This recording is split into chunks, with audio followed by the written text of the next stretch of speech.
मंडळी, आज आपण एकदम झटपट बनून तयार होणारा ब्रेड पकोडा किंवा ब्रेड पॅटीसची रेसिपी पाहणार आहोत. सायंकाळच्या छोट्या भुकेसाठी असो किंवा सकाळच्या नाश्त्यासाठी काही मिनिटातच आपला हा मस्तपैकी चमचमीत कुरकुरीत ब्रेड पकोडा बनून तयार होईल. तर सर्वप्रथम एका बाउलमध्ये 1 वाटी डाळीचं पीठ म्हणजे चना डाळीचं पीठ, त्यामध्ये अर्धा चमचा हळद, 1 मोठा चमचा लाल तिखट आणि चवीनुसार मीठ, सोबतच थोडंसं ओवा ॲड करायचा. कधीही कोणताही बेसनाचा प्रकार जेव्हा बनवतो त्यामध्ये ओवा नक्की ॲड करायचा, म्हणजे गॅस आणि डायजेशनचे इश्यू होत नाहीत. आता ह्यामध्ये गरजेनुसार थोडं थोडं करून पाणी ॲड करून त्याचं एक बॅटर बनवून तयार करायचं.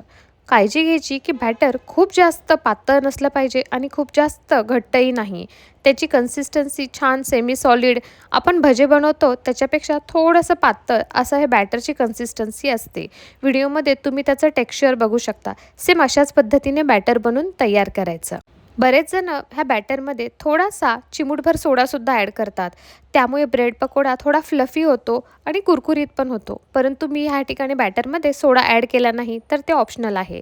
3 मीडियम साईज उकडलेले बटाटे, त्याला तुम्ही असं स्मॅश करून घ्यायचं किंवा एका जाडशा किसणीने किसून घेतले तरीही चालतील, फक्त त्याच्यातल्या गाठी निघाल्या पाहिजेत. आता ह्या उकडलेल्या बटाट्यामध्येच मीडियम साईज कांदा एकदम बारीक कट करून ॲड करायचा. भरपूर फ्रेश कोथिंबीर ॲड करायची. हळद अर्धा चमचा, 1 मोठा चमचा लाल तिखट, जर हिरवी मिरची ॲड करणार असाल तर लाल तिखट थोडंसं कमी करायचं आणि सिक्रेट मसाला नक्की ॲड करा, ते म्हणजे पावभाजी मसाला. हा ब्रेड पकोडा एकदम चटपटीत लागण्यासाठी थोडा ना पावभाजी मसाला जर ॲड केला तर खूप छान लागतो. चवीनुसार मीठ ॲड करायचं आणि त्याला व्यवस्थित मिक्स करून घ्यायचं. सर्व मसाले बटाट्यामध्ये छानपैकी मिक्स झाले पाहिजेत. आता पकोड्याची स्टफिंग रेडी आहे. आता थोड्या वेळ आपण बेसन पीठ तसंच ठेवल्यामुळे कधी ते घट्टसरसुद्धा होऊ शकतं. एकदा गरज वाटली तर थोडंसं पाणी ॲड करायचं, कन्सिस्टन्सी चेक करून घ्यायचे. ब्रेडचे स्लाईस आपण काढून घ्यायचे आणि जर ह्या ठिकाणी तुम्हाला ब्रेडवर ग्रीन चटणी लावायची असेल, जे आपण सँडविचसाठी लावतो, तर तीही लावू शकतो. मी डायरेक्टली आपण बनवून घेतलेलं स्टफिंग ते ब्रेडच्या एका स्लाईसला लावून घ्यायचं आणि त्याच्यावर एखादा चीजचा स्लाईस ठेवायचा. जर तुमच्याकडे मोझरेला चीज असेल तर तुम्ही तेही टाकू शकता आणि नसेल तर स्किपसुद्धा करू शकता. त्याच्यावरती परत एकदा भाजीचं बॅटर लावलं, कारण की ब्रेड पकोडा खाताना मध्ये बॅटरच कमी असेल तर तो खाण्याची मजा येत नाही. त्यामुळे जास्तीत जास्त बटाट्याची ही चटपटीत पावभाजी मसाला ॲड केल्यामुळे, थोडासा चाट मसाला ॲड केल्यामुळे ही भाजी खायला खूप छान लागते. सेम पद्धतीने आपण दोन्हीसुद्धा ब्रेडचे स्लाईस बनवून तयार करायचे आणि व्हिडिओत दाखवल्याप्रमाणे त्याचे असे लांबसर कट करून घ्यायचे, म्हणजे फ्राय करायलाही सोपे जातात आणि खातानासुद्धा खूप छान आपल्याला इझिली खाता येतात. तळताना जास्त त्रास होत नाही आणि ब्रेड पकोडा तुटतसुद्धा नाही. अशा प्रकारे उभे काप करून घेतल्यानंतर आपण त्याला बॅटरमध्ये छानपैकी डीप करून घ्यायचं. बॅटरमध्ये दोन्हीही साईडनी व्यवस्थित डीप करून घ्यायचं, म्हणजे खाताना आपल्याला सर्व साईडनी छानपैकी असं कुरकुरीत ब्रेड पकोडा लागतो.